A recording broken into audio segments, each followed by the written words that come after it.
Isang magandang araw mga kaibigan, may ilang tanong para sa atin. Kapag naririnig natin ang salita ng Diyos, kanino tayo naiinis? Kapag may taong nangangaral ng salita ng Diyos at parang tumatama lahat sa iyo, sapul na sapul ka, anong reaksyon mo? Naiinis ka ba? Nagagalit ka ba? O tinatanggap mo? Sa Mateo 21 talatang 45 ay sinasabi, "At nang marinig ng mga pangulong saserdote at ng mga Fariseo ang kaniyang mga talinghaga, ay kanilang napaghalata na sila ang kaniyang pinagsasalitaan." Mga kapatid, ang mga Fariseo at mga saserdote mismo, sila ay nakikinig palagi sa Panginoong Hesus. Pero imbes na makita nila ang kahalagahan ng salita ng Diyos o sila ay importante sa Diyos, bagkus nagalit sila. Bakit? Kasi napagtanto nilang sila mismo ang tinutukoy ng Panginoon. Nakikita nila ang sarili nila.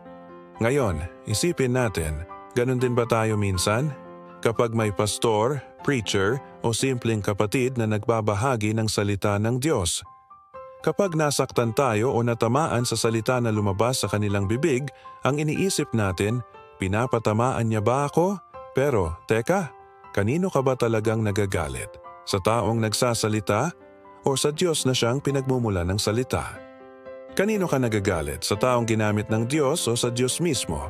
Ang problema ng mga Pariseo, palagi nilang iniisip na sila ay perpekto, hindi sila nagkakamali at si Jesus ay may mali sa mga sinasabi niya, hinahanapan nila palagi ng butas, naghihintay sila ng pagkakamali. At imbes makalaya sa katotohanan, sila'y lalong nabulag.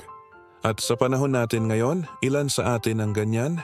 May naririnig na mensahe na galing sa Diyos online o sa bahay-sambahan. Imbes na magpasalamat, nagagalit. Imbes na magbago, nagrereklamo. Imbes na tanggapin, nagmamatigas. Pero kapatid, hindi iyon ang plano ng Diyos para sa iyo. Ang salita ng Diyos ay hindi para makita mo na may mali ang iba, kundi para palayain ka, para mabago ka, ituwid ka, at dalhin ka sa mas malapit na relasyon sa Kanya. The Word of God is not to condemn you, but to change you. Kaya nga sa kalooban ng Diyos, kung marinig mo ang salita ng Diyos, huwag tayong tumulad sa Pariseo na nagagalit sa nagdadala ng mabuting balita at mga salita ng Diyos para sa atin. Sa halip, magpakumbaba tayo at sabihin natin, "Panginoon, salamat po sapagkat kilala mo ako at pinapaalalahanan mo ako. Baguhin mo po ako." Mga kapatid, don't be like them. Huwag maging sarado, huwag maging mapagmataas.